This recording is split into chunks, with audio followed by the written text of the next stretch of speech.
Bienvenue dans cette nouvelle édition du QG News. Au sommaire de l'actualité, c'est sur un terrain de football qu'il connaît très bien que George Weah fait ses premiers pas en tant que président de la République du Libéria ce lundi 22 janvier 2018. Il a prêté serment au stade Samuel Kanyando devant plus de 35 000 personnes.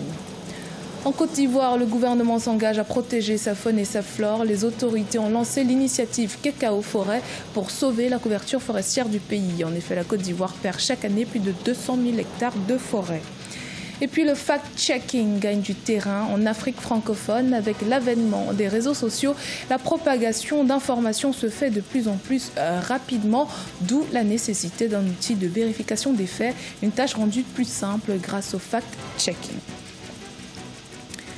Mais tout d'abord, au Congo, le Premier ministre Clément Mwamba a reçu ce mardi 22 janvier le document de la commission ad hoc paritaire de l'accord de cessez-le-feu et de cessation des hostilités dans le pôle. Principale proposition de la commission, la prise par le gouvernement des mesures permettant au révérend pasteur Toumi de recouvrer tous ses droits et libertés. Ce dernier est sous le coup d'un mandat d'arrêt depuis la reprise des violences dans le pôle en avril 2016. Selon le document, il devrait également s'engager à garantir le respect et l'application stricte de l'accord de cessez-le-feu et de cessation des hostilités dans le pôle. Le Premier ministre a fait savoir que le gouvernement fera le possible pour respecter et appliquer cet accord et souhaite voir l'autre partie tenir parole.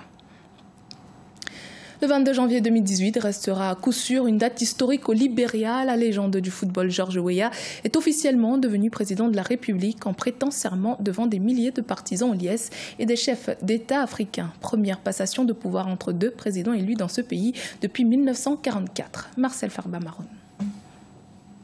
C'est devant plus de 35 000 personnes que le nouveau président de la République du Libéria, George Weah, a prêté serment lundi 22 janvier 2018 au stade Samuel Kanyando de Monrovia, qui refusait déjà du monde plusieurs heures avant le début de la cérémonie officielle. À côté de son prédécesseur Ellen Johnson Sirleaf, l'ancienne légende du football a rappelé son principal but, celui d'unifier tout un peuple touché par plusieurs années de guerre civile. Il faut dire que cette passation de pouvoir pacifique entre deux présidents élus est la première au Libéria depuis 1944 entre les présidents Edwin Barclay et William Tubman.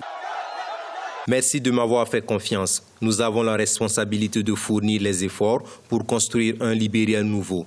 Ce sera ma tâche, mon devoir et un honneur de conduire ce pays vers l'unité nationale. D'un point de vue économique, le président George Weah a également réitéré sa promesse de campagne, celle de transformer le Libéria en profondeur grâce au secteur privé. Une stratégie qui s'orientera vers les investissements privés qui, à terme, remplaceront l'aide au développement. Je pense que c'est un discours très responsable. Parce que vous savez, les périodes de l'aide publique au développement, ce sont les périodes de plus en plus, déjà les périodes révolues. Aujourd'hui, la doctrine au niveau de l'économie internationale, ce sont les partenariats publics-privés. C'est une stratégie pour être payante. Et à travers l'économie, le Libéria pourra se réconcilier lui-même. S'il y a des emplois, s'il y a la stabilité sociale, il est évident que la réconciliation viendra d'elle-même. Mais la carte économique pourra notamment permettre à la carte politique de se jouer en plein temps au Libéria. Voilà ce que je pense par rapport à cette approche. George Weah avait largement remporté l'élection présidentielle du 26 décembre 2017 qu'il briguait face au vice-président sortant du Libéria, Joseph Boakai, après avoir obtenu 61,5% des suffrages exprimés. Le général Andilo, un des leaders anti-Balaka, a été condamné par la justice centrafricaine aux travaux forcés à perpétuité ainsi qu'au versement d'une somme de 118 millions de francs CFA de dommages et intérêts aux familles ou aux victimes ou à leurs familles. C'est l'un des principaux acteurs de la crise qui a ravagé la Centrafrique de 2013 à 2015. La défense a d'ores et déjà annoncé son intention de faire appel à ce jugement. Les autorités ivoiriennes ont lancé le 18 janvier les activités du cadre d'action commune de l'initiative dénommée Cacao Forêt, une initiative définie par le gouvernement comme une mise en œuvre concrète de l'agriculture zéro déforestation. Elle devra permettre à terme une protection des ressources forestières dont les pertes chaque année sont estimées à des centaines de milliers d'hectares. Cheikh Omar Bandaogo. Avec une perte annuelle de près de 200 000 hectares des ressources forestières, la Côte d'Ivoire fait face à un défi important. Maintenir une forte production agricole tout en protégeant la forêt qui, elle aussi, constitue une importante source de revenus pour le pays. C'est à cet effet que les autorités ivoiriennes ont procédé au lancement de l'initiative Cacao Forêt le 18 janvier 2018.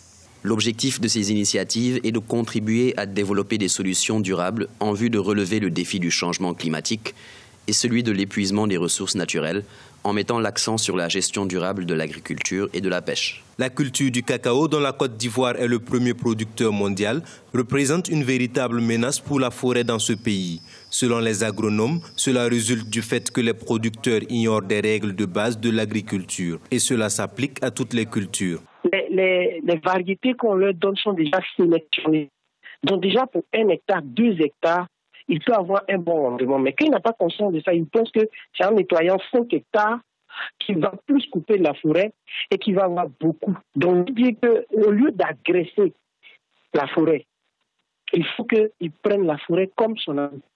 Et aussi par la pratique de l'agroforesterie, c'est une très belle initiative qui va être en soi peut permettre aux planteurs de se rappeler que, écoute, la ressource qu'il utilise là, elle est en voie de disparition. Avec plus de 16 millions d'hectares de forêt au milieu du siècle dernier, les superficies résiduelles de forêt en Côte d'Ivoire étaient estimées en 2015 à moins de 3,4 millions d'hectares. Cette même année, le Conseil Café Cacao a développé une feuille de route appelée Cacao Ami de la forêt, qui a été intégrée dans la note d'orientation politique pour l'agriculture zéro déforestation. Le gouvernement, lui, a élaboré et adopté en 2017 un plan d'action cacao et forêt pour sauver sa couverture forestière. De nos jours, la rumeur a trouvé un terrain fertile. Ce sont les réseaux sociaux, volontairement ou non. Des usagers d'Internet distillent de fausses informations, des rumeurs qui sont amplifiées par les réseaux sociaux. Technique consistant à vérifier la véracité de faits ou de propos tenus par des personnalités publiques. Le fact-checking apparu aux États-Unis dans les années 90 prend peu à peu place sur le continent. Wendiam Compaoré et Marcel Farbamar. Des médias africains à la traque de fausses informations distillées au cours de déclarations publiques. Toutes les secondes, à travers ces derniers, fake news et autres hoax dont le but est de désinformer et manipuler le public sont diffusés par des acteurs motivés ou pas pour des intérêts individuels ou collectifs. Un monde inondé de fausses nouvelles qui trouve aux réseaux sociaux un terreau fertile selon Charles Sanchez, universitaire et blogueur. Il y a aussi plus ou moins, je pense, dans cette course un peu effrénée à ce qu'on va appeler le buzz, beaucoup de journalistes citoyens ou de blogueurs qui vont distiller des fausses informations, mais malheureusement, c'est souvent de bonne foi. Je crois qu'ils sont souvent trompés aussi. La vérification des faits, tirée de l'anglicisme fact-checking, connaît depuis 2012 un essor sur le continent. Technique consistant à vérifier la véracité de faits ou de propos tenus par des personnalités politiques, des experts ou encore des institutions, le fact-checking est apparu aux États-Unis dans les années 90. Sous l'impulsion d'Africa Check, cette nouvelle approche du journalisme commence à tisser sa toile en Afrique francophone. Mais l'exemple que je me plais à donner, c'est relatif à un chiffre publié sur le site de l'Organisation mondiale de la santé, qui disait que 50% des grossesses adolescentes enregistrées en Afrique le sont chez les adolescentes, 50%. Et vérification faite, il s'est avéré que le chiffre de 50%, il était faux, il était largement exagéré. Le bon pourcentage, c'était de 11%. Qu'est-ce que nous avons fait par la suite? Nous avons contacté l'OMS, qui a reconnu sa faute et a retiré l'information de son site web. À Ejicom, une école de journalisme au Sénégal, la vérification des faits est depuis introduite dans le programme de formation d'aspirants au métier de journalisme. À chaque fois qu'on a fini une session de cours de fact-checking, on voit ceux qui ont le meilleur potentiel, on essaie de les mettre avec des aînés qui vont les encadrer, qui vont les guider pour qu'à leur tour, ils puissent sur la plateforme de l'école produire des sujets de fact-checking. Mais pour y remédier, un réseau de médias dont Africa Check, en collaboration avec Facebook et Google, ont construit un outil dénommé Crosscheck. Celui-ci permet aux internautes de remonter aux médias des informations qui leur paraissent douteuses. Ce dispositif anti-fake news a déjà recensé plus de 3000 articles, tweets, posts Facebook ou vidéos YouTube qui relaient plus de 100 fausses informations. Dans l'actualité sportive, la Namibie et la Zambie, déjà qualifiées pour les quarts de finale du championnat d'Afrique des Nations 2018, ont terminé leur rencontre du groupe B sur un match nul, 1 but partout ce lundi 22 janvier. L'autre match du jour qui opposait la Côte d'Ivoire à l'Ouganda dans la poule B s'est également soldé sur un nul avec 0 but partout. Dans le groupe C du CHAN 2018, 3 équipes ont des chances d'accéder au deuxième tour, le Rwanda, la Libye et le Nigeria. Le Rwanda en tête du groupe affrontera la Libye ce mardi à 20h GMT et le Nigeria sera face à la Guinée équatoriale à la même heure. C'était le journal de la rédaction. Merci de votre fidélité. Dans un instant, une nouvelle édition de l'actualité sur Africa 24.